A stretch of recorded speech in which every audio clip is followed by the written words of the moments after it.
이슈 비대칭적 가족 호칭입니다. 명절과 때려야 뗄 수 없는 게 가족 호칭 어떻게 부르는 게 좋을까 고민하시는 부분일 텐데요. 남녀 가족에 대해서 전혀 다른 표현을 쓰는 일부 이 가부장적인 문화에서 시작된 어떤 호칭들 어떻게 해야 될지 굉장히 복잡하고 어려운 문제일 겁니다. 성비대칭적이고 성차별적이라는 표현까지도 지적이 이어지고 있는 부분이 있는데요. 예를 들어서 이 남편 집안은 높여 부르는 시댁이라는 표현을 쓰지만 아내의 집안은 처가라는 표현을 쓰는 것이 지적을 많이 받아온 부분이죠.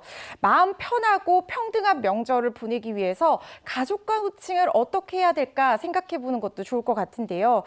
그것 때문에 가족의 호칭에 대한 각종 정부 차원의 조사와 더불어서 이 국립국어원이 제시한 가이드라인이 또 주목을 받고 있습니다. 미혼일 때는 사실 호칭에 대한 고민이 전혀 없었는데 결혼하고 나니 고민을 할 수밖에 없는 것 같습니다. 시대가 아무래도 달라졌잖아요. 가족 호칭도 좀 변해야 될 때가 아닌가 싶은데 어떻게 부르면 좋을까요? 그러니까요. 그런데 사실 정해진 정답은 없는 것 같아요. 네. 내가 부르기 좋고 듣는 사람이 부담 없으면 그게 정답이 아닐까 싶은데요. 2019년에 국립국어원에서 발간한 언어의 예절 안내서에서도 바로 그런 취지가 적혀 있습니다. 옳고 그름의 시선에서 벗어나서 서로 배려하고 소통할 수 있는 방법을 제시했다라고 밝히고 있는데요. 그러니까 가족이 처한 상황에 따라서 전통적인 호칭을 써도 괜찮고 자유롭게 또 불러도 괜찮다라는 겁니다. 만약에요, 시동생한테 도련님이라고 부르는 게 좀 부담스럽다라고 하면 이름을 써서 누구누구 씨 이렇게 불러도 괜찮다고 얘기를 하고 있고요. 아니면 자녀 이름을 빌리는 방법도 있습니다.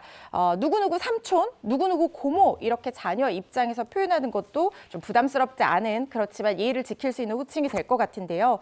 좀 더 어려운 것은 배우자의 형제, 자매의 또 배우자를 부를 때가 좀 난감할 수 있습니다. 네네. 그럴 때는 남편의 호칭을 빌리는 것이 또 방법이 될 수 있다고 합니다. 예를 들어서 남편 여동생의 남편을 부를 때는 이 남편이 매부라고 부르잖아요. 그러면 아내는 매부님 이렇게 부르면은 간단하고도 부담 없는 그런 호칭이 된다고 합니다.